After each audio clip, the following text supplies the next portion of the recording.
the February 14th, 2017 McMinnville City Council, and we open our council. Again, we welcome you tonight, and we know that this is probably not the best evening for couples to be away from Valentine's Day, and so we thank the counselors and their significant others for allowing us to be here taking care of city business tonight. Wait, today's Valentine's Day? Walgreens stays open very late, okay? Okay. So let's go ahead and start with the Pledge of Allegiance, and Kelly Menke will lead us in that tonight. I pledge allegiance to the flag of the United States of America and to the republic for which it stands, one nation, under God, indivisible, with liberty and justice for all. I would remind everyone that this evening we have we are having our meetings recorded. MCM and KLYC KLYC is doing a direct feed cast on this, and so if you would please turn off your cell phones or silence them. If for any reason you are receive a call or need to make a call, if you could go out to the lobby so that wouldn't interfere with the proceedings of this meeting. We're going to start this evening with an invitation to citizens for public comment, and anyone that would like to speak to the council may do so, with the exception of a topic that's already on the agenda, and I'll come back to that in just a moment. Matters in litigation, a quasi-judicial land use matter, or a matter scheduled for a public hearing at some future date. We've already had an individual come up and indicate that they would like to address our Bag It Better, which is one of the resolutions that we have, or it's an ordinance, I guess it would be, on the agenda tonight. And so I will allow individuals very shortly, for a short period of time, no more than 4 minutes, to address that. But we do have that ordinance before us tonight. So anyone that would like to share comments for us, and then anyone that would have any other comments outside of those parameters, go ahead.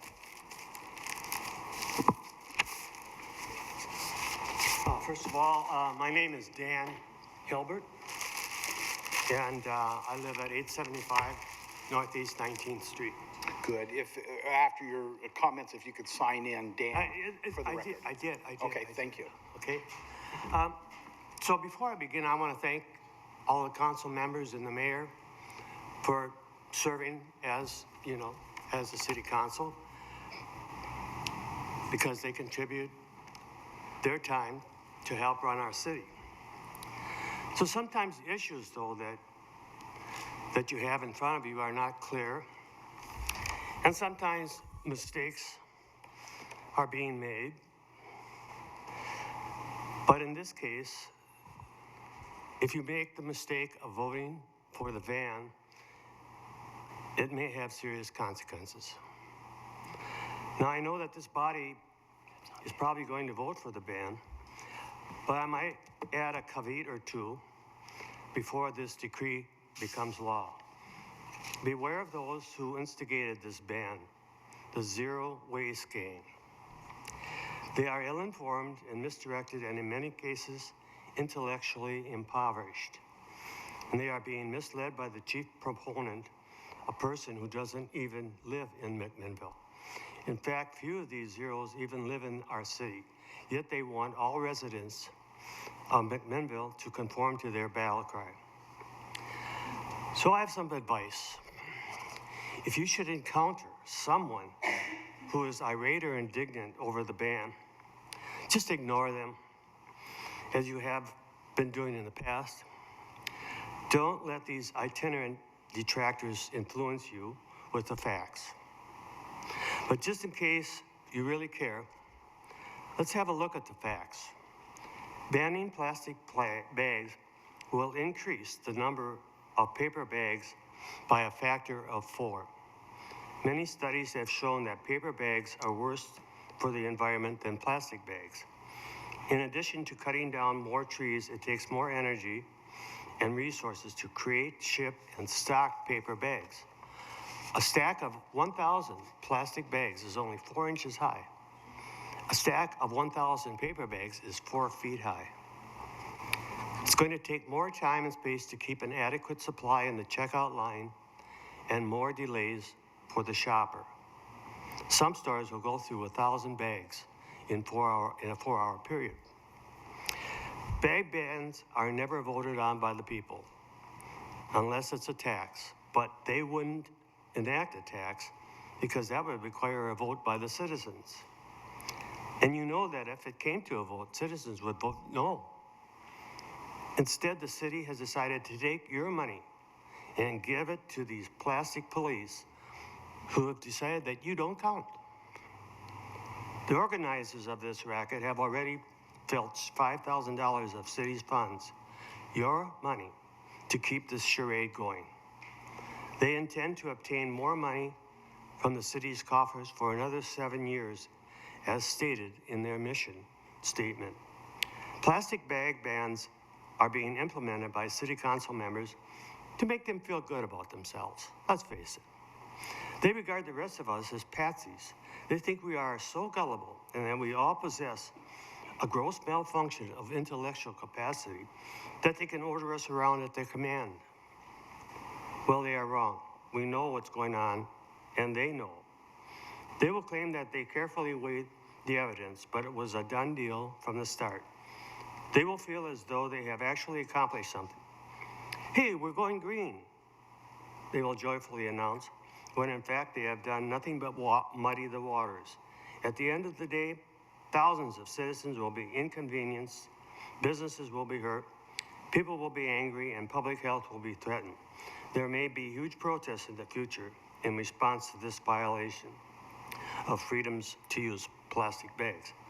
Imagine someone shopping at the dollar store, and when they take their groceries, when they take their items to the checkout counter, they will have bought plastic knives, forks and spoons, plastic plates, plastic dishes, plastic glasses, plastic containers, and they will put all this plastic in a paper bag because the city council said that's the way we go green.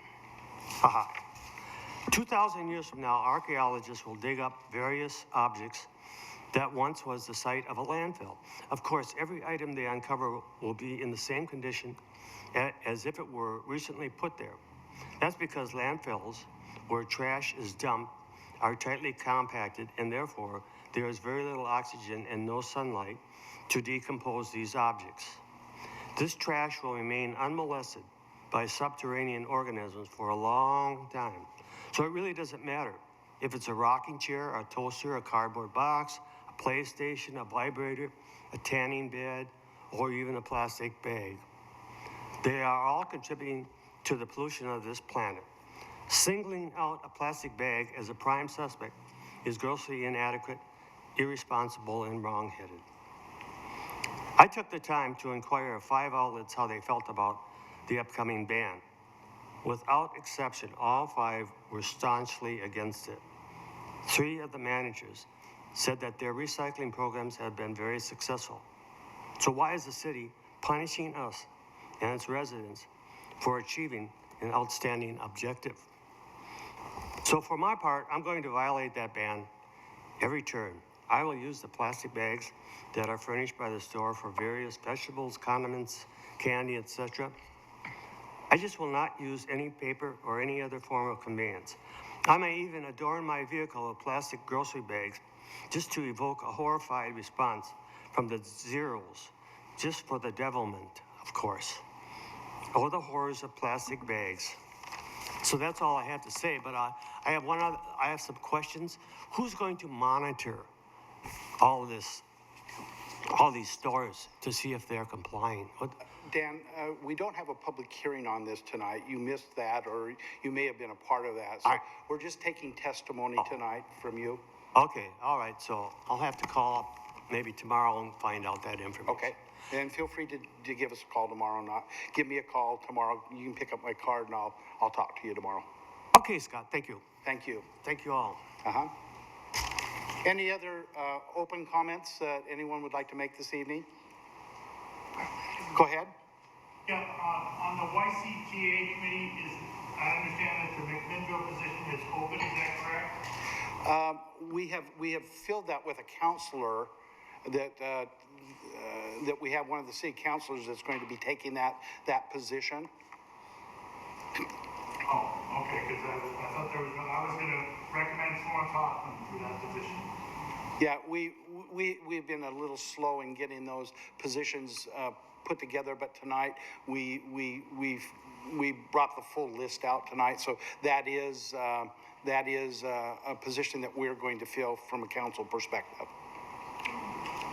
Thank you. Any other? Hearing none, then we'll go ahead and close our public comment section. Let's go ahead and we have before us our consent agenda this evening. Let me go through the items that are part of that. Minutes of the January 10th, 2017 dinner and regular meeting. We have a request by Splash Gallery for a new liquor license at 405 Northeast 3rd Street, Suite 8 and 9. We have a request by Three Mary Cellars, LLC for a new liquor license at 845 Northeast 5th Street. We have a request by the Jackson Family Wines, DBA Concert Cellars C for a new liquor license at 3500 and 3600 Southeast 3rd Mile Lane. We have a request by Vertical Successes, LLC for a new liquor license at 448 Northeast 3rd Street.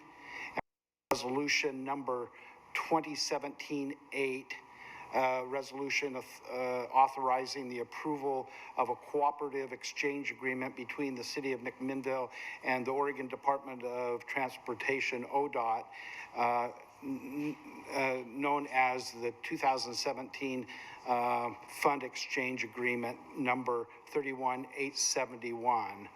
Any counselors or member of the audience that would request that we have any item removed from the consent agenda? Okay. Then I'll ask for a motion to approve the consent agenda as presented. I so move. Second. It has been moved by Councillor Menke and seconded by Councillor Stassens that we approve the consent agenda as approved. All in favor may signify by saying aye. Aye. Any opposed by nay? Show that the consent agenda has been approved unanimously. Now, what we're going to do at this point tonight is we're going to open a joint meeting with our Urban Renewal Agency as we have our audited financials that are going to be presented to us. So I'm going to open the joint a meeting of the Urban Renewal Agency this evening, which is February 14th, 2017. And I'm going to call on our financial director, Marcia, to share where we're headed at this point. Thank you, Mr. Mayor and councilors. We have with us this evening Ms. Tanya Moffett, who is the partner from Marina and Company. Marina and Company, this was the first year that they did our audit for us. And I just wanted to say that Tanya and her staff were a pleasure to work with us to overcome some challenges that we had this year, including a couple of ice storms in the middle of the audit. And they were very professional and very helpful. Marina and Company is a firm in West Lynn that specializes in governmental auditing. And Tanya is here with us this evening to talk with you about the audit for the city financial statements, the single audit, and also to speak with the Urban Renewal Agency Board about the urban renewal audit. Thank you, Tanya. Thank you. Honorable Mayor and City Council members, I'm happy to present the City of McMinnville's Comprehensive Annual Financial Report for the year ending June 30, 2016.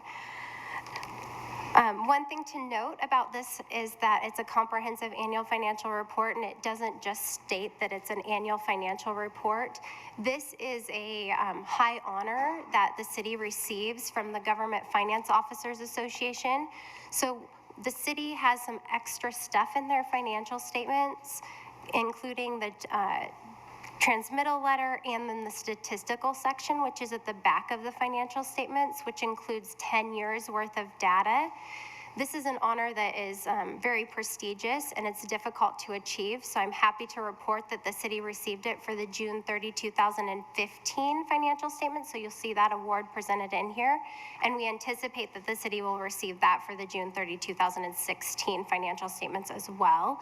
It just goes to show you the high caliber of financial statement reporting that the city is putting out, and specifically the finance department under Marcia's lead.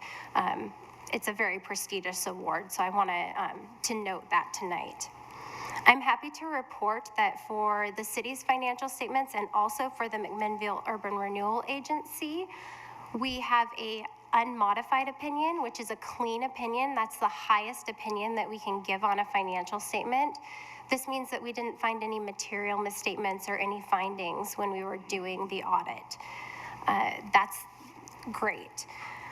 One of the other things that I would like to point out is that in the back of the financial statements, so on page 183, there's an independent auditor's report required by Oregon state regulations. The state legislature has mandated the Oregon state auditors that we specifically look at some things that are not necessarily financial related. So for example, we look at public purchasing, so ORS 279. We ensure that the city is going through compliance with public notifications so that you're receiving bids and you're appointing contracts appropriately. We also look to make sure that you're in compliance with Oregon budget law. So there's a few things that the state says that they would like us to look at. I'm happy to report that we have no findings for the city or for the urban renewal under the independent auditors reports required by Oregon state regulations. And then on the next page, we go through and we talk about internal controls. I'm also happy to report that the city and the urban renewal do not have any reportable deficiencies that would rise to the level of a material weakness or a significant deficiency. So it's a clean opinion. There's no findings in either the city's financial statements or the urban renewal's financial statements. And then we also have the City of McMinnville's single audit report. So anytime that an entity receives federal funding over $750,000, then they go through a single audit. A single audit includes compliance with grant agreements and ensuring that the city is spending that money appropriately. I'm happy to report that we have no audit findings in the single audit either. So in all three reports, they are clean opinions and we have no findings. I do want to point out one thing. If you're comparing the June 30, 2016 financial statements to the June 30, 2015 financial statements, one thing that you will see that's different is there was a pronouncement that came out last year, GASB 68. It's a pension-related asset, or a pension-related disclosure. Last year, the financial statements reported a net pension asset. So what that means is that for Oregon State PERS, the entire state, they were saying that PERS was overfunded. So it showed an asset in June 30, 2015. For June 30, 2016, there was a court case, the Morrow case, which basically said that the COLA increases were not able to be counted for the PERS. And so now for June 30, 2016, we're showing a net pension liability. So don't think that this is something that's specific to City of McMinnville. It's everybody that's in Oregon State PERS. I wouldn't be that concerned about it. What I would look at is to make sure that the city is paying their required contributions. So on page 93 of the financial statements, there's a report, the schedule of contributions that shows what's statutorily required Again, that page is 93. And then it shows what is, what the city contributed. And it shows that there's no deficiency or excess. So in my opinion, if the city is able to make those statutory requirements, that's what you need to be concerned about, the cash outflow. Those statutory requirements are taking into consideration those future potential liabilities that are going to be coming out of Oregon State PERS. So really, don't be concerned with that net pension liability on the face of the financial statements. This is what's more important, that the city's meeting those requirements. So I just wanted to point that out, because if you look at them, it's going to look very funny, because it goes from one way to the other. So that concludes my presentation. Does anybody have any questions for me? To my left, any questions? To my right? What I will do is ask, the audit committee had an opportunity to meet before this meeting and go over in very detail, an hour and a half worth of going through the materials. And so I just have Kelly update the council a little bit from her perspective as a member of the audit committee. Kelly? Well, we spent about an hour and a half going through it and spent a great deal of time on certain areas of the audit, particularly the retirement fund or the PERS funding and things like that. I was extremely impressed with the presentation.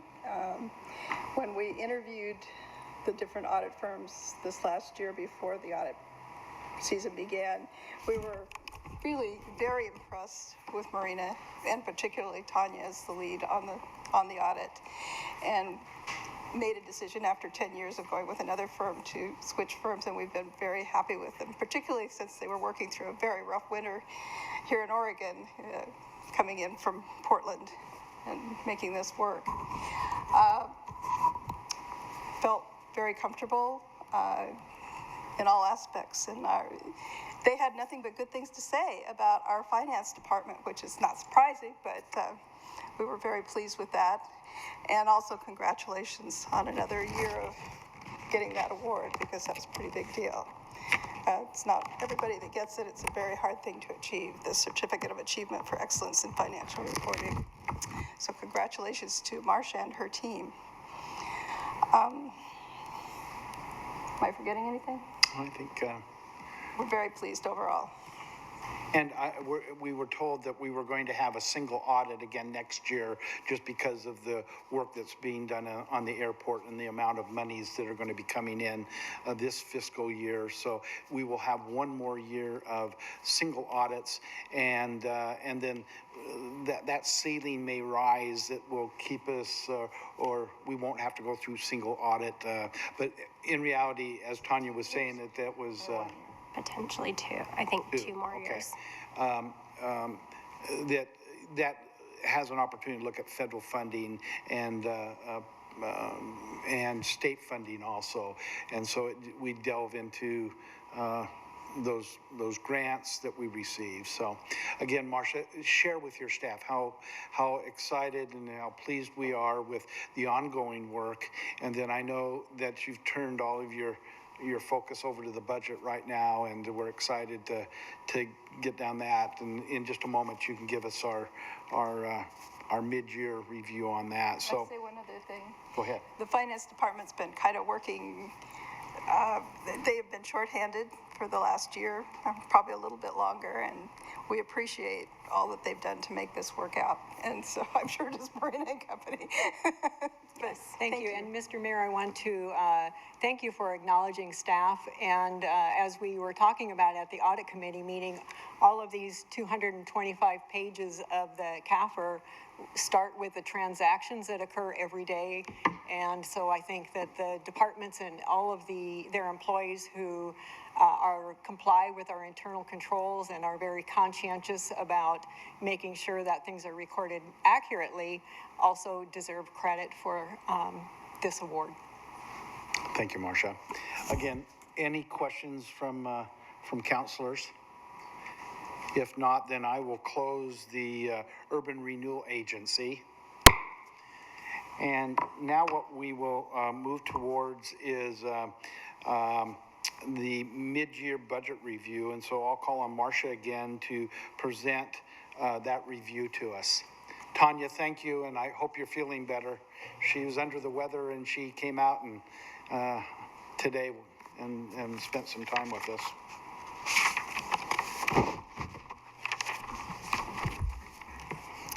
Thank you again, Mayor Hill and councilors. I appreciate the opportunity to speak with you tonight about the city's general fund budget. As I mentioned in my staff report to you, the purpose of the mid-year budget review is to provide an overview of the current fiscal year and also to give a preview of the budget year that is ahead of us, 2017-18. The report did recap some of the information that was presented to you in November of 2016, which was the first quarter budget review. And for example, we reported that beginning balances and general fund revenues were consistent with the budget. That included property taxes, so really there were no changes that were necessary there. However, we did adjust estimates for the current year for expenditures to reflect the addition of 3 additional police officers and the decision to not fill 2 budgeted park maintenance positions or to add the Saturday morning library hours. So in the table in the middle of the page that you see there, the column on the right represents the reserve as a percentage of annual expenditures. And that includes the changes that I just mentioned.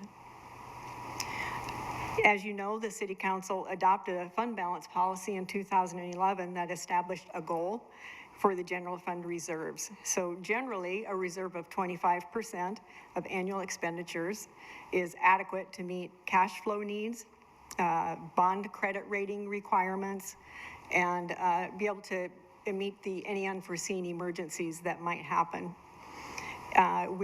You may note that according to that column on the right-hand side, it's possible that we may meet that 25% threshold at the end of 2017-18.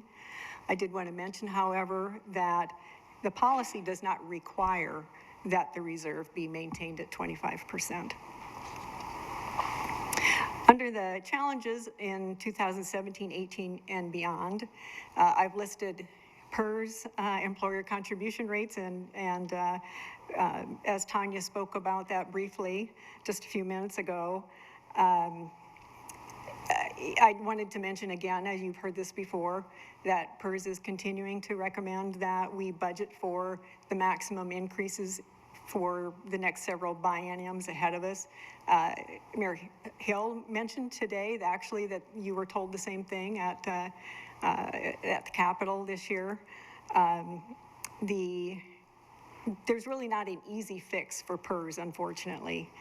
The rates that we pay as the employer are contingent on that funding level for the liability.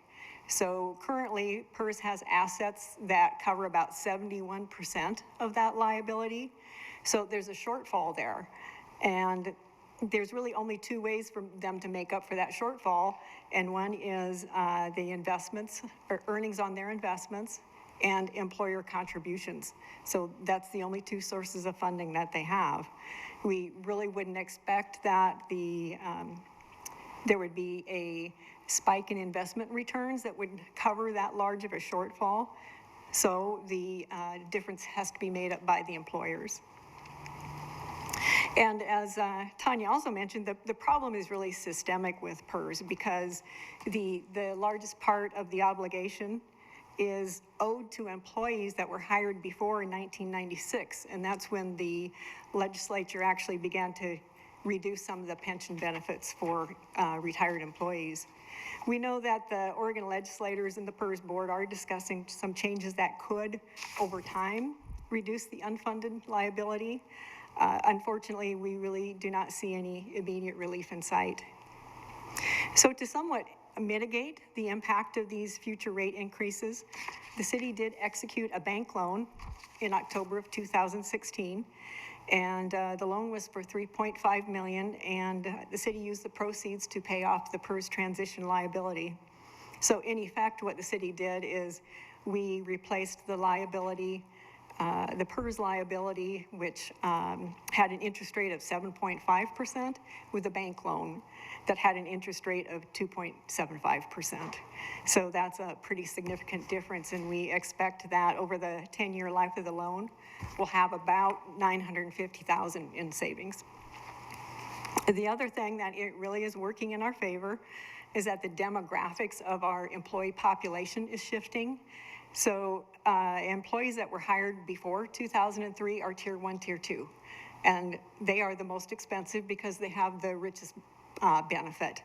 The employees hired after 2003 are known as OPSERP employees. And the rates that we pay on those employees is significantly less than the Tier 1, Tier 2 because the benefit is less. The other challenge I believe that we have ahead of us is repairs and maintenance on our city facilities. As you know, the fire station, police station, aquatic center, senior center, community center, all of these buildings, the maintenance for all of these buildings is paid for out of the general fund.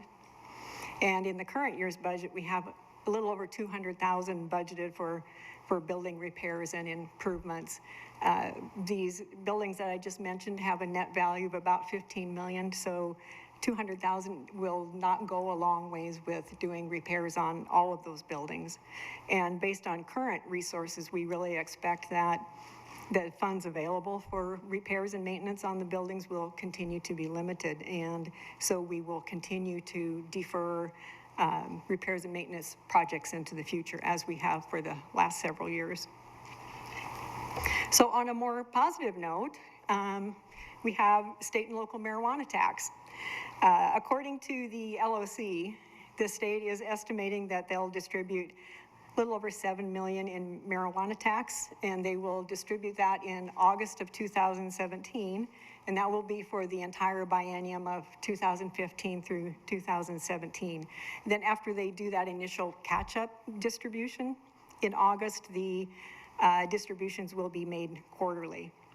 So the state, it will be using a statutory distribution formula that is not based solely on per capita as our revenue sharing and cigarette and liquor taxes are. So it's really difficult to predict what, how much tax the city will receive from the state of that 7.1 million. And the state is also collecting, fortunately, our local marijuana tax as well. And we will receive the first distribution of that local tax in August also.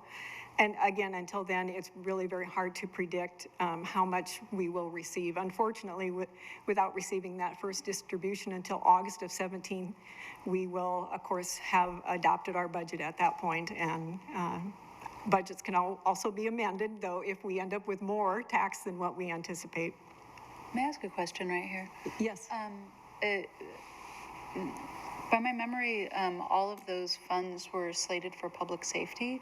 So if that's so, how will that assist with the challenges we're facing with PERS?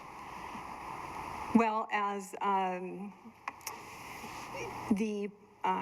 you know, about 70% of the city's costs are salaries and fringe benefits, and the department with the largest share of salaries is the police department and fire. So as the PERS rates go up, it's a pretty significant increase that's relating to pay those public safety salaries. Great, thank you. So in other good news that we have for property tax revenue, the bankruptcy proceedings on the holdings at Evergreen Aviation and Space Museum and the Wings and Waves Water Park have been completed, as you know. With the sale of those Evergreen properties, all the delinquent taxes have been collected and turned over to the city, and we expect that the new owners will add value to those properties and hopefully remain current on their tax payments. As we discussed with the council at the goal-setting meeting recently, the management team is beginning to look at long-range financial and strategic planning. We feel that that's very important to help us address the challenges that we just talked about, but also with the goal of ultimately achieving long-term financial sustainability. And as I mentioned, there's a lot of guidance from the Government Finance Officers Association about long-range financial planning and strategic planning and how important it is. And it talks about, really, it's aligning our services with our financial resources. So what we as a staff will begin to do is really defining the scope and the objectives of that long-range financial planning, because it can be extremely extensive and take a long time, and it could be more focused on what we feel our objectives are. So I think that's where we need to start the conversation. The 2017-18 proposed budget, right around the corner, that will be presented to the Budget Committee on May 17th, 2017 at 6 p.m.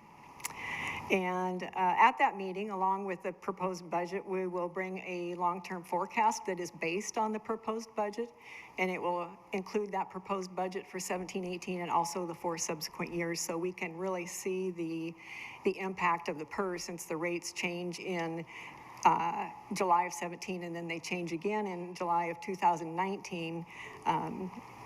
It will be easier to see the impact of those increases with that 5-year forecast. The staff is really looking forward to partnering with our new city manager, and we will bring a strategic and a forward-looking budget to the committee for their consideration in May. And I would be happy to answer any questions. So any questions for Marcia off of the budget? Congratulations on all the applications you've received. Thank you Fairly very well much. deserved. Thank you.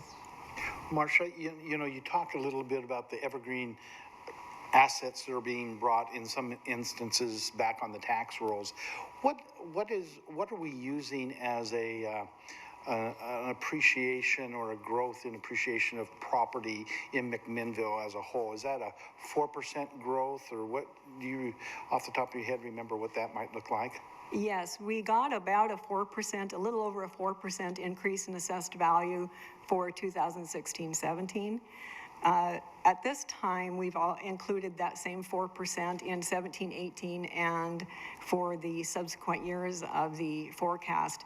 I'm not sure if I had mentioned, I am working with a consultant who is doing a lot of legwork and a lot of research on different aspects that are included in the forecast, the assumptions that we use, which of course are critical.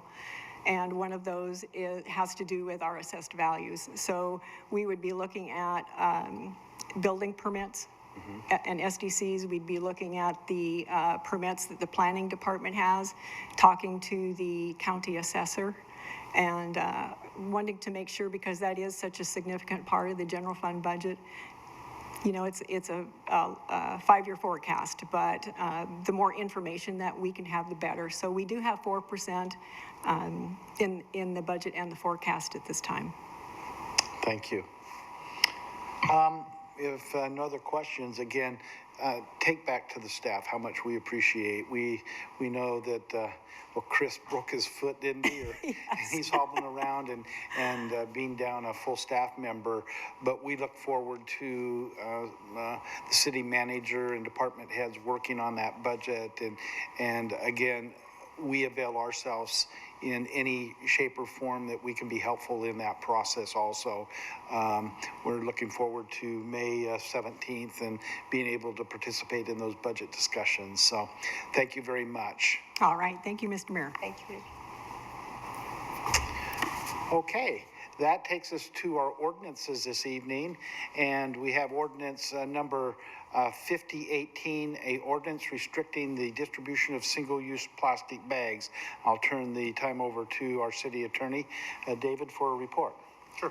We'll call this the first reading of ordinance number 5018, ordinance restricting the distribution of single-use plastic bags.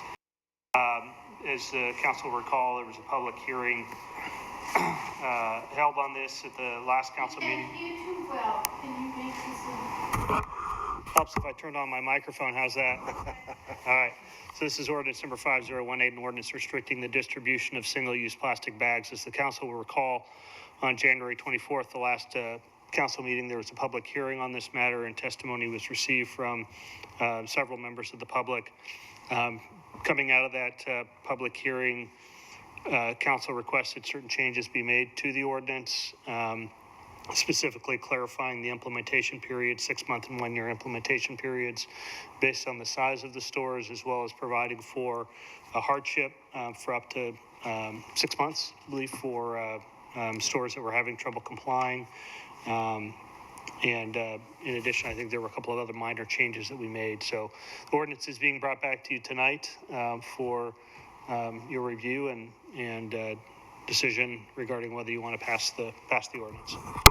So, council, you've had an opportunity to see the revised ordinance that included changes that we instructed David to put into the ordinance. Any questions of David? Any discussion that we'd have? I'll just start with Councilor Rudin, and then we'll work our way down. Alan, any discussions or questions? No, just, I don't have any questions on it. I know there's been compelling testimony on both sides of the issue, and we've talked about this a little bit about my mic on too. Compelling testimony on both sides of the issue, and we really appreciate the involvement in the community on that. So that's all. I have a personal bias we've been kind of doing it ourselves, our family, of eliminating plastic for a few years now, and so that puts me at a place where I would favor it for sure. So. Okay, Remy. Nothing really to add, or nothing new. I think the only thing that I would like to say is that I certainly don't think of the citizenry here as patsies, as was indicated earlier. I don't believe it was a foregone conclusion, and I certainly don't know how the citizens of McMinnville would vote if this was put to them. But I feel as though we have been diligent in both educating ourselves and listening to both sides of the argument of the issue, or the argument, as Alan said, and I feel confident moving forward. Thank you. Wendy? I mirror some of the comments of the other counselors that have spoken so far. I feel as if we have gotten some good information about what's happened in other communities. I feel as if we have taken into consideration everybody's input from businesses and citizens, and I still feel like this would be a positive addition to our city in taking responsibility for the resources that are being created and how businesses function within our city. So I still am in support of the ordinance. Thank you, Wendy. Adam? Definitely mirror the comments that have already been stated. In addition to that, I think it's a very positive step with the possibility of a transfer station being located close to Joe Dancer Park in the years to come. And I would hate to see that beautiful park be a wind blow of a plastic bag. And I really appreciate all the due diligence and all the comments from both sides. I think that, I personally, and I know the rest of the council, definitely took everybody's testimony into consideration, and it was nice to get out and be engaged with different members of the community, private citizens and businesses alike. And I just look forward to moving forward and seeing this go through. Thank you, Adam. Kevin? Yeah, I'm definitely in support of the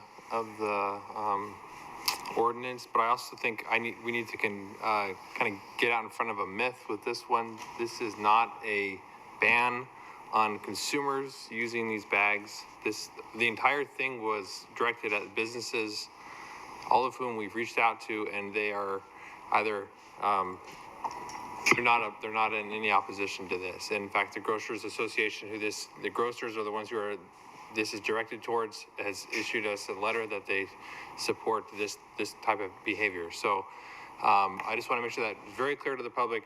This is in no way just hampering your civil liberties or your ability to use plastic bags. You can continue to use them. The stores will not be offering them. That's the difference. And Council President Menke. I think there's been some great civic discourse on this. I applaud Councillor Jeffries for his comments, and I don't think I have anything else to add. And although I don't vote on this, my thought is this has been a 10-year process for the council. This is not something that we just jumped into yesterday, but sustainability and understanding what we can do and ought to be responsible for is a process of learning that we have taken that journey. Much like everything else we do at the city, we don't do anything on the spur of the moment, but we truly spend time and effort to research it and have come up with what we feel very comfortable with as we've given this charge to our attorney to come up with an ordinance. Again, I would share with you that for us, it's not to use paper bags over plastic. It's to use reusable cloth bags that we're not going to use or be putting things back into our landfills at all. And that would be our intent. And you know, I know that like Alan, we have started to do that more regularly. And I'll tell you, if you can remember to bring those cloth bags, it's as easy as it's not going to put anyone at a spot where it's going to be uncomfortable to do what needs to be done. So again, I just reiterate that paper bags are not a direction that we want to go. Alan? Yeah, just to, now that my memory's been jogged on this from our public hearing, and the question came up as far as who's going to monitor this. I'm really hoping that we build community and teamwork, and we monitor it ourselves between the businesses and the patrons, and that our community grows in that respect, and we're doing our little bit of changing the world, one little bit at a time, and I think we can grow as a community by doing so. And as far as rough edges, there may be a few when we get started of transitioning from one to the other, but I think that's going to smooth out everybody's. I think it's all going to work for our benefit in the long run. Okay. Thank you. Well, hearing no further comment, we'll ask David to read the ordinance by title only. This is ordinance number 5018, an ordinance restricting the distribution of single-use plastic bags. And again, a second reading. Ordinance number 5018, an ordinance restricting the distribution of single-use plastic bags. I'll ask Melissa to conduct a poll of the council with Council President Menke last. Councillor Dropkin? Yay. Councillor Garvin? Yay. Councillor Jeffries? Aye. Councillor Stassens? Aye. Councillor Rudin? Aye. And Council President Menke. Aye.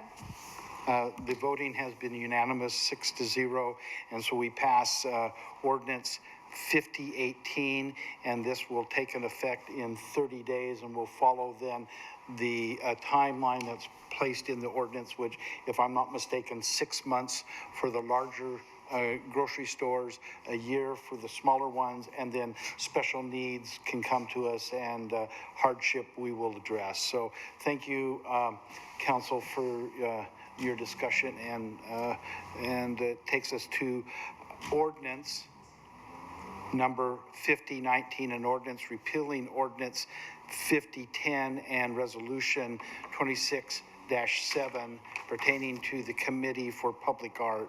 And David, I'll turn that over to you also. Very good. So this is an ordinance that would repeal council ordinance or city ordinance number 5010, as well as city resolution number 2016-72. The council may or may not recall.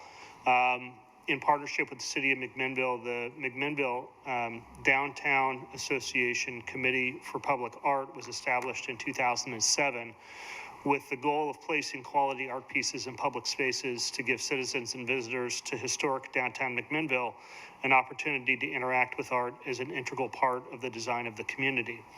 To promote the continuing development and maintenance of the art collection within the downtown historic district, as well as to extend that work throughout the city, the MDA and the MDA Committee for Public Art requested that the city create a new McMinnville Committee for Public Art to serve as a successor to the MDA Committee for Public Art.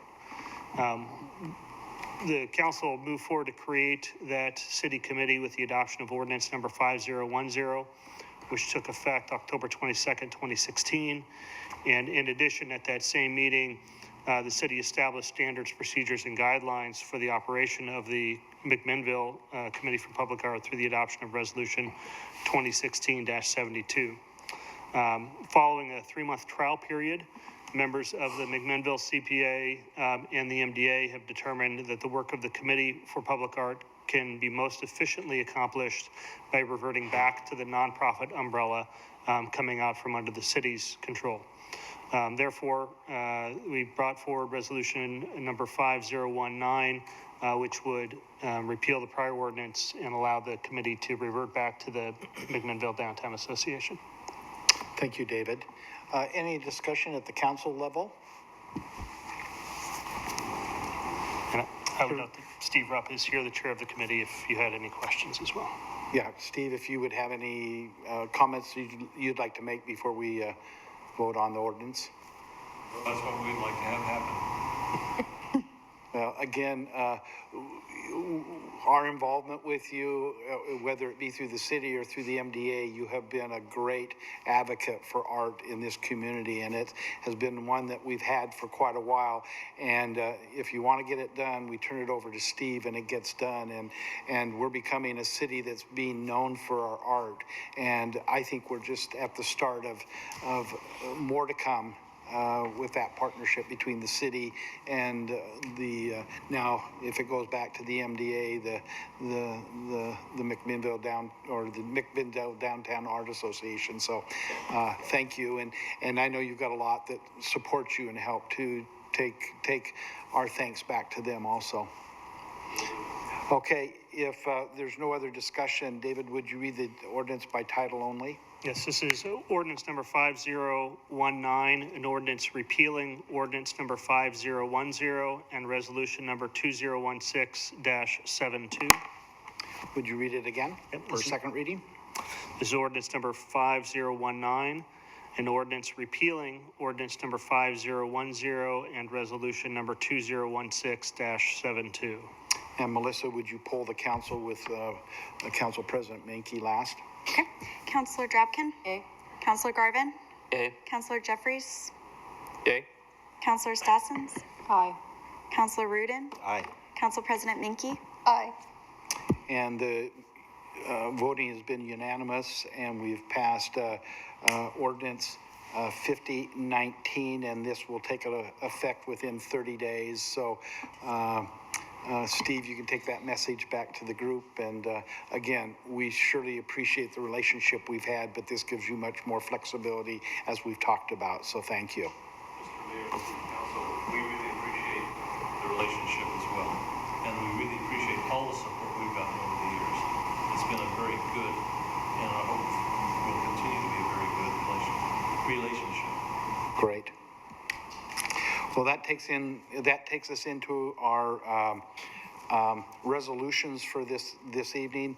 Resolution number 2017-09, a resolution authorizing the city manager or designee to enter into and manage a partnership agreement with Lafayette for a substation use. And so our fire chief, Rich, would you update us on and report to us on this? Mr. Mayor and councilors, for those of you that recall the outstanding high-definition PowerPoint presentations I did back in 2009 about our ambulance service levels and decisions that the council made in keeping the service within the fire department, At that time, council gave me direction to do what we could to try and improve service levels and maintain the service levels and as well as improve our service levels, both with ambulance and fire, with all of those resources still being applied from within our fire department.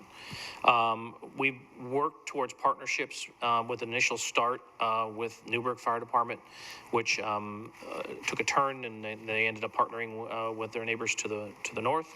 But we didn't quit on that, and we kept moving forward with partnership opportunities. And the Amity project was our first step into partnerships, and subsequently the Lafayette partnership that we're moving into currently will provide this initial contract will provide for an existing ambulance out of our current resources, the one that's deployed out of Baker Creek. To be deployed from the Lafayette fire station Monday through Friday from 8 to 5. The contract is for the use of one half of the duplex right behind the fire station for office quarters for our ambulance crew for the Monday through Friday 8 to 5. The long-term hopes that we would demonstrate that this substation and the location of our apparatus would allow us to have response times that met our response time standards for both ambulance and fire into the north end of the city. Our current computer mapping modules do demonstrate that it is capable, but we want to demonstrate it with live wheels on the ground to ensure that we're not selling anyone short. If it is successful, it would be the first step towards a partnership where the city of Lafayette, their goal is to build a new fire station. They are anticipating going out to bond in the not too distant future for that purpose. And if it were successful, they would build living quarters in there. We would establish an ambulance with firefighters deployed out of that station. The benefits to the city would, in the long term, would be allowing us to respond into the north end of McMinnville with fire apparatus or in ambulances and still meet our response time requirements without having to build a substation and partner in that capacity. It also, using the 190 agreements that are authorized by state, allows us to, as recommended by council when we first started looking at the Newburgh project, it allows us to work one segment of a time into an operational partnership rather than trying to throw all of the pieces together in one spot. So this is a good starting point for the city of McMinnville and the city of Lafayette and their fire departments to start moving in a direction which could be a lot further and long-term opportunities for both communities. And this Lafayette City Council approved, authorized their administrator to execute the contract Thursday night at their council meeting. Thank you, Chief. Discussions or questions from members of the council? I think this is wonderful. Thank you. Thank you for all of your work on it. And I hope that the data comes back, that it proves itself to be a success and we can move forward. Thank you. I would agree. I think the ingenuity and the creativity to collaborate with other communities is exceptional, and I'm hoping that we have great success with it. So congratulations. Thank you. Thank you for thinking outside the box and growing our district and getting our response times where they need to be, all the while saving us some capital dollars possibly in the future. Very appreciated. Okay. We can just hope that it would be as successful as our agreement with Amity and twice half the time payback. But it goes to show me how our department heads are working together to help us in our budget. And we had our budget discussion tonight, and we're going to all have to pull together and come up with other ways of accomplishing what we need to accomplish. And absolutely, this is an area that we truly need to accomplish. We've talked, and Kevin would understand this, but we've talked many times how our response times need to be at a level that we can get the best rating on our home insurance, because we would hate to put that extra burden on our citizens to be paying more in home insurance because we can't respond. And I think this is another way of utilizing a technique that's going to make us all whole through the process. So thank you, Chief. So I'll ask for a motion to approve this resolution. I so moved. Second. And, okay, everybody wants to attach their name to this one. It has been For moved. the record, that's Drapkin moved and seconded. Council President Menke, and it has been seconded by Councilor Rudin is who I heard first. All those in favor may signify by saying aye. Aye. Any opposed signify by saying nay. Okay, this resolution has passed unanimously 6-0. Resolution number 2017-10, a resolution awarding the contract for the construction of city park renovations, project number 2016-12. Jay, we'll turn it over to you for a brief explanation of this resolution.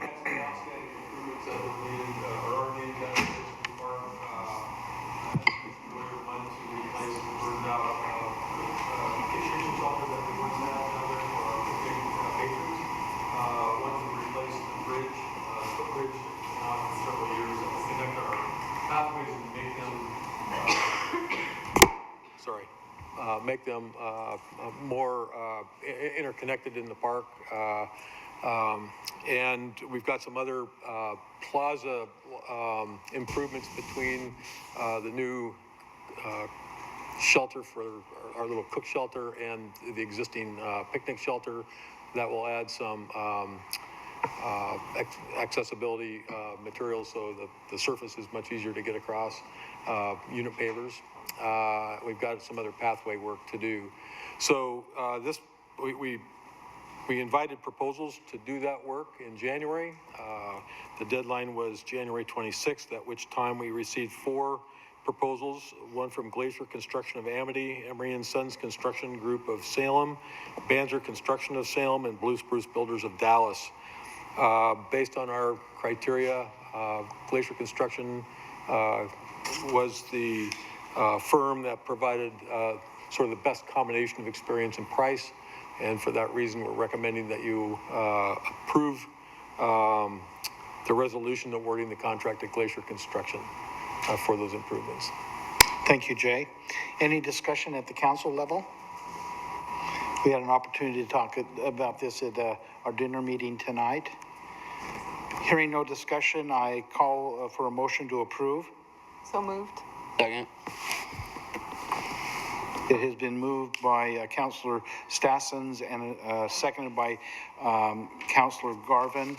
All those in favor, please indicate by saying aye. Aye. Any opposed, signify by saying nay.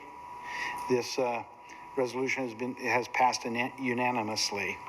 That moves us to resolution 2017-11, and this is a resolution awarding the contract for the Northeast Alpine Avenue Improvement Project, project number 2016-8. Mike, if you'd update us. Thank you, Mayor and members of the council. You will recall that one of the key projects in the 2014 transportation bond approved by the voters was improvements to Alpine Avenue in the city's Northeast Gateway District. Alpine Avenue, as envisioned in that plan, is a key element of the district. It's a central spine, which will include a pedestrian-friendly environment, festival atmosphere street that will allow for and hopefully encourage redevelopment within the district. The bond measure included about $2.1 million worth of funding for improvements to Alpine. Subsequent to the bond measure, the Urban Renewal Agency, at the recommendation of the McMinnville Urban Renewal Advisory Committee, voted to include $2.2 million worth of urban renewal funds to add to the project and increase the improvements that were planned. We originally bid the work in late last calendar year. The first round of bids were beyond the construction budget available for the project, and so the project design team worked to redesign elements of the project, simplify construction methods, particularly related to the concrete elements in the street, and work to spec more affordable streetscape features. The Urban Renewal Advisory Committee reviewed those revisions, and upon their approval, the project was rebid. Bids were opened on February 2nd at 2 p.m. We received 9 bids, had great response to the work. The work included 3 elements: a base bid, which was the festival district between 7th and 10th, additive alternate number 1, which was the craft district between 10th and 11th, and then a second additive alternate, which included water and electrical improvements for McMinnville Water and Light. The low bidder is Emery & Sons Construction Group. The bid that they submitted for the city's portion of the work was approximately $3.1 million.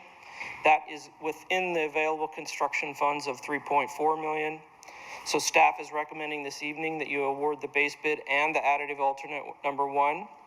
McMinnville Water and Light has also reviewed the bids for their portion of the work and has agreed to accept the bid from Emery & Sons for additive alternate number 2. And therefore, the resolution before you recommends awarding base bid and both additive alternates. Upon your approval this evening, we expect construction to start in March. Construction will take place all of this construction season up to expected grape harvest and crush. We'll take a break from construction during that time frame because it's a very active part of the district.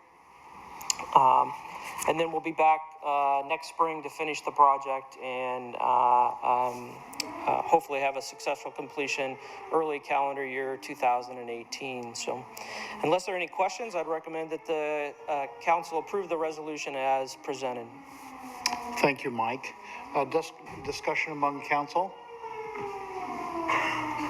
We've spent quite a little time on that, and I recognize Walt Gow out in the audience who can take this information back to MURAC that has put a lot of time into this.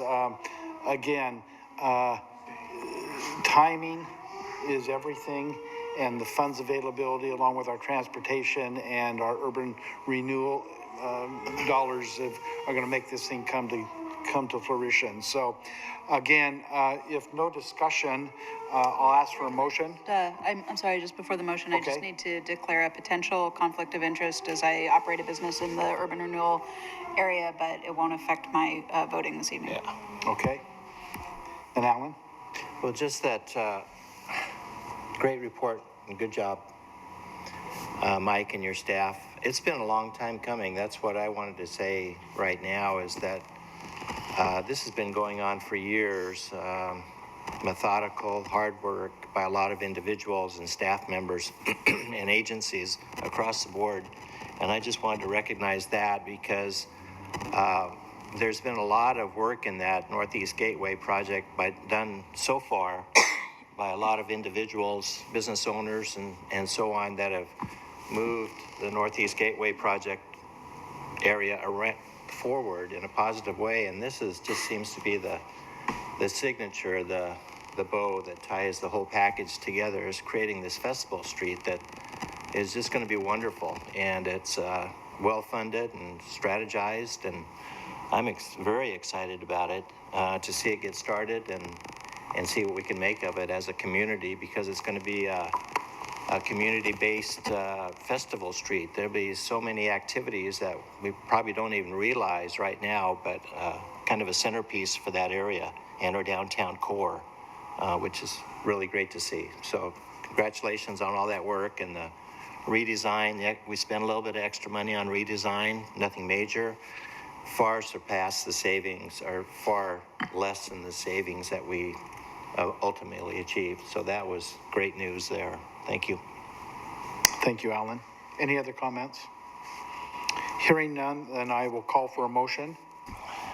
So moved. Second. Okay.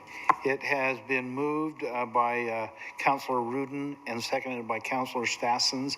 All those in favor may signify by saying aye. Aye. And any opposed may signify by saying nay. This resolution passes 5 with 1 abstention. Okay, let's go to Resolution 2017-12, a resolution establishing a list of firms qualified to provide consulting services related to the design and construction of sanitary sewer rehabilitation and repair projects. Mike, if you'd update us. Thank you, Mayor, members of the council. I'll refer you to the staff report and attachments that are in the packet, as well as the draft resolution that you have before you this evening. And we'll simply state that what you have before you is the completion of a request for qualifications process to pick qualified design firms to help us with our sewer rehab and repair projects. There are a number of those projects ahead of us over the next few fiscal years, and this list will allow us to move forward with negotiations of scope of work and costs related to design. Those future contracts for design will be brought back to the council for review and consideration before they're adopted. So unless there are any questions, I'd recommend that you adopt the resolution as presented. Okay. Any comments? We had a discussion of this at the dinner table tonight, and so if no comments, do I have a motion? So moved. Okay. Second. Okay, we have moved by Councilor Drabkin and seconded by Councilor Rudin. All those in favor may signify by saying aye. Aye. Any opposed by saying nay? This resolution passes unanimously. Now, we have a couple of add items tonight before we get to our last 2 resolutions. The first one, and will we give a resolution number to these, Melissa, or they're not necessary? Okay. We have before us tonight, we've been working on our committee assignments of those within the city and some of those which are a part of the county. And Council President Menke is coming off the YCOM and the Yamhill County Communication Technical Force, and we submit the name of Adam Garvin to take Kelly's place on the YCOM board. This needs to come before the council for us to then let the county know. And so any discussion that we need to have before we bring Adam's name before the council? I think we're all... Highly recommend Adam. He understands radios, and that's an important thing. Okay. So we have the name of Adam Garvin before us to represent the city council on the YCOM board. All in favor indicate by saying aye. Aye. Any opposition, nay? Okay. And then we have one other piece of business. We have one other company that's come before us for a new liquor license, and help me remember who that might be. Momiji has come before us to apply for a new liquor license, and that's not a resolution either, is it? No. Okay.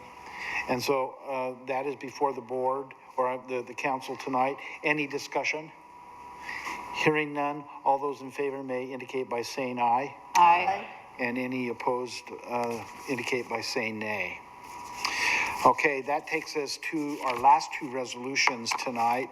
And just to not make things complicated, we've moved things around a little bit. And so resolution number 2017-13 is a resolution approving an employment agreement with Jeffrey Towery. And so David, I'm going to turn that this over to you to update us. Okay. The council conducted interviews earlier this year with candidates for the vacant position of city manager, and move forward with a conditional offer subject to background checks for Jeff Towery to serve as the next city manager for the city of McMinnville. Those all came back glowing. it is to be reported. And so we have before you tonight resolution number 2017-13, which would authorize a formal offer of employment, and I happen to have before me the employment agreement contract itself, which you would be authorizing the mayor and Mr. Towery to execute to secure his appointment effective tomorrow, it looks like. So discussions around the council as it relates to this employment agreement. Okay, hearing none. I'm going to say a few things. We're excited. We are very much excited. I'll tell you, we have done had an extensive opportunity to work from 30 candidates down to one. And Jeff really has set himself apart as we've gone through the process. And not only impressive to the council, but to department heads, business leaders, and the public. We've given everyone an opportunity to have a voice in this, and so we're very pleased this evening. Councilor Rudin and myself had an opportunity to go down to Springfield for a half a day and talk to former employees and peers down there, and I'll tell you, an individual that has such broad experience, we're lucky to have come on board, one that mentors and one that's a partner with department heads. And we felt that. Alan and I walked away without a doubt that the things that we had read about and the interviews that we had participated in were truly what he's all about. So it is exciting tonight to get to this point of being able to offer this employment agreement. So hearing no discussion from you guys other than a thumbs up, I would ask for a motion to approve this resolution. So moved. Second. Okay. Got it. And I'm going to guess. Do we have a third? Councilor Jeffries and Councilor Rudin have moved and seconded. All those in favor signify by saying aye. Aye. Aye. And all those opposed signify by saying nay.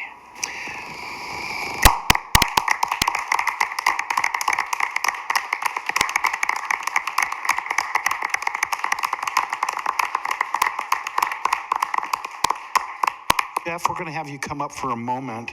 We're going to do the ceremonial thing in just a moment, but I would like to have you have an opportunity to bring your wife with you. She's made this long journey today with you, and on behalf of the council, Doris, thank you for making the trip today, and thank you for being a part of this. It's a hug. I was going to say, I'm a hugger. So. So come up here, because just a few comments from the two of you, if you would. Did you want to say something first, Sam? No, she's not going to say it. Thank you to the mayor and council for all the staff people and community members who were involved in the process. I'm just truly humbled and honored to be in this position tonight. I'm convinced that every step along the way has been part of my journey to McMinnville, and I truly look forward to being part of this community. Thank you so much. And again, Jeff and Doris bring two children with them, and they're in the process of moving into our community. And as we indicated, contract signed tonight, starts tomorrow, and we're looking forward to that. So thank you, and we'll get the signatures in just a moment. Thanks, you two. Thank you. Appreciate it.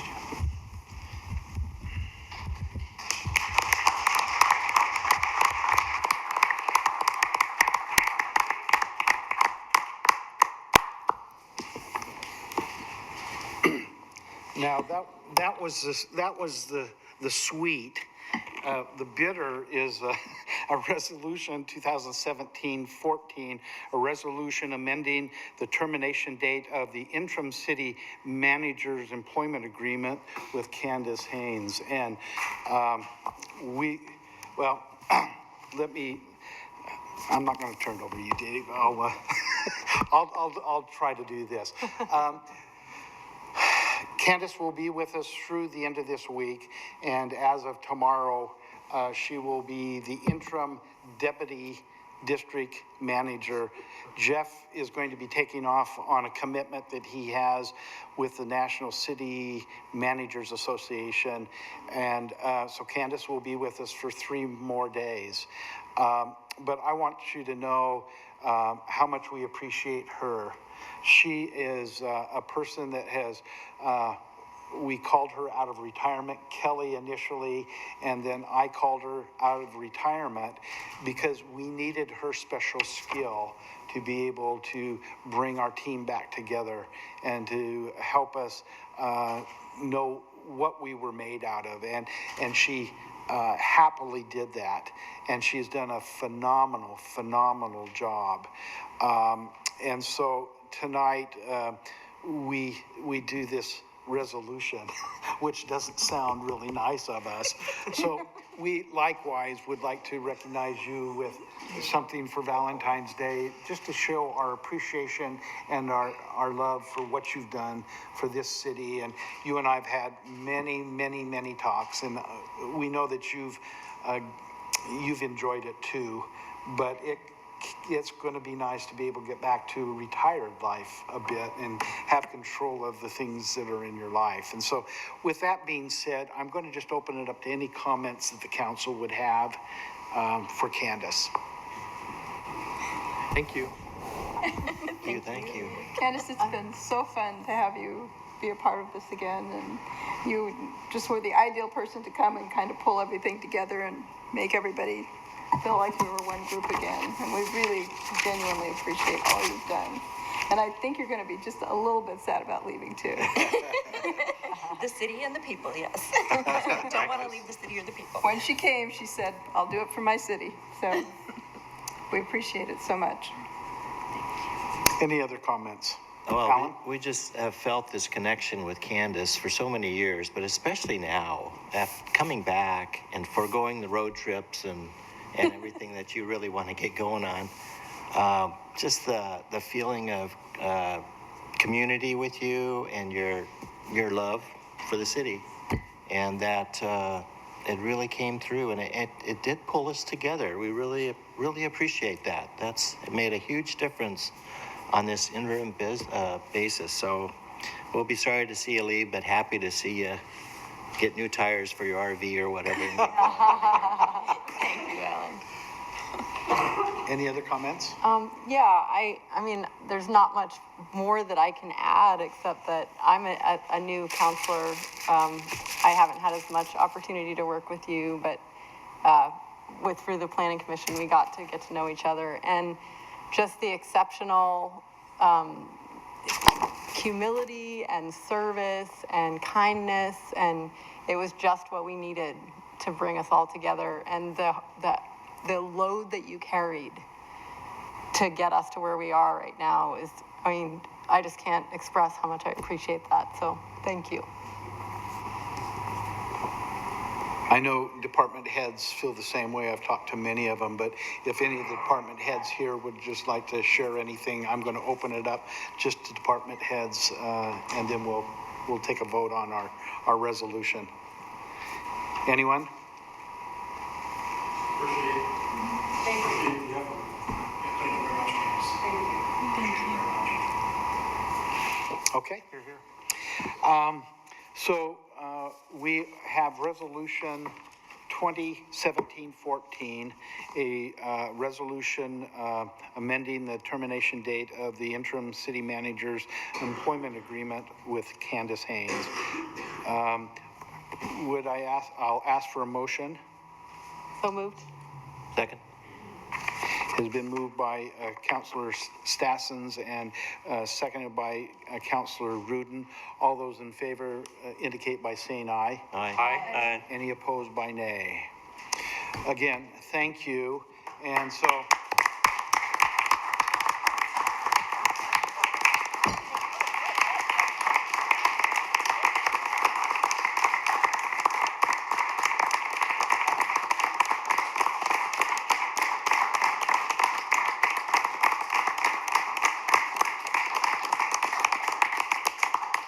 any words for us, Candace? I know you are, Oh, I'm such a public speaker. but we've been working on that, so let's see if we can get. My goal is to always get through every meeting without having to say a word. But thank you all, and I've already thanked most of the counselors, but anybody I've missed, thank you so much for this opportunity. It has been, my 16 years here as city attorney were outrageous, but this last 4.5 months has been so eye-opening and so wonderful, and I just want to thank everybody. I was terrified going into this job, and a friend of mine who is a retired city manager said, don't worry, the department heads will want to make you look good, so they'll work on that. Oh my gosh, I could not have asked for more. Of course, I love my council, I always have. I just can't say enough. And this wonderful, magical city of ours is just such a marvelous place. So thank you very much, and thank you, council, for the opportunity. Well, with that, we have just a few more things, and we're going to have a little reception afterwards. So those that are here, we've got, I think, some punch and cookies, or at least red. No. Inside joke. Just inside joke. So what I'm going to do is keep this title on and take that home with you. I'm going to move this right here, and we'll let you sit anywhere you would like to for a moment. We'll have Jeff come up, and then we're just, the last part of our meeting would be having advice and information and reports from counselors, and then we'll have the reception right after that. So let's start with Adam. Any reports for us from assignments that you're on? YCOM board met last Thursday. There's talk about some obsolete software that we have that's on the horizon for replacement, and countywide they're going to move a couple relay towers to Dayton and on top of the Sheridan Fire Department, but that doesn't really affect our city operations. It might affect Rich's ambulance relays, but it'll be seamless. And only other thing really on the horizon is the ability to text 911. I guess from what I gathered at that meeting was the plan was it would roll out in the next 3 to 5 years, but the state's kind of accelerated that program, and so we're trying to grapple with how to move forward with that and what reimbursement grants are out there if we do that before the end of this fiscal year. So I'll have a report on that after next month's meeting. Thank you. Kevin. At the COG, we're meeting on Thursday to go over a recruitment process to find a permanent director for the COG. As you may or may not know, Jenny Mesmer has been diagnosed with pancreatic cancer, and she's been battling that, and she's still on long-term disability. She's going through treatment for that, but we have we're going to have to. She's asked that we find a permanent replacement for her. And Nancy's kind of doing an interim stint. Exactly. Okay. So we brought Nancy out of retirement, and is going to help us through the recruitment process for that. And yeah, the staff and everyone's just kind of pulling together and trying to be supportive to Jenny as much as possible and keep the work going forward. It's kind of a scary situation over there right now, but everyone's just keeping the work going. Okay, thank you. Kelly? Well, the DMO group met in January, early January, I think, and they did goal setting. And tomorrow we're all going to sit down and have a facilitator come and talk to us about the goals that we set and kind of finalize the overall plan for the next year. So it's a very exciting and fun group to be a part of, and I'm looking forward to it. A comment on the audit committee. I just wanted to reiterate what Scott said, that as wonderful, as much as we love Marcia and her whole team, they couldn't do it without the other department heads, and it's so important to recognize the fact that you guys are the ones that keep our internal control good, and you've all been very helpful in making the audit work well. So congratulations to all of you. Thank you so much. Thank you. Wendy? My primary has been the urban renewal, and we've heard a lot about that, so I don't really have anything new to report other than what we've been looking at. Okay. Remy? Affordable Housing Task Force has launched a subcommittee that's focused solely on homelessness. We met and have identified community stakeholders that we'd like to be involved in that conversation, and successfully have the county working with us on that subcommittee. And so at this point, we're moving forward to talk to all the different people we'd like to see represented to try to get that group more solidly formed, and look for a lot of exciting things to come. Alan? Well, I cannot offer no good advice. But I will offer just what the Airport Commission is up to these days. Working with Connect Aviation, the managers of the airport, they're trying to get their legs underneath them and find their stride to move the airport along and their business plan along.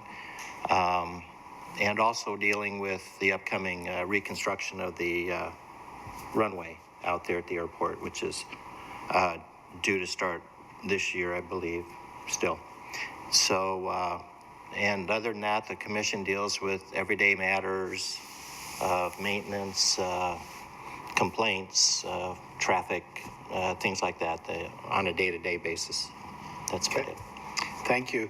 I've had an opportunity to be to many committee meetings, and I'll probably do that for a while just so I can become informed on what they're doing. But I did last Wednesday have the opportunity to go to the Cities Day at the Capitol that was put on by the League of Oregon Cities. And just to give you the 4 priorities, legislative priorities for the LOC: property tax reform, recreational immunity, transportation funding, and PERS would be the 4 things that LOC is really focused on. We had an opportunity to have the governor come in and talk to us, and her top 3 items would be education, more high school students graduating, number 2, health care for all children, and number 3 would be transportation, the retrofitting for earthquakes, our roads and bridges, with a real priority in the Portland metropolitan area because of the congestion there, earthquake, strengthening bridge and roads, and public transit. They're sitting right now with a $1.8 billion gap that they're working on that is going to be part of what is going to be what they're focusing.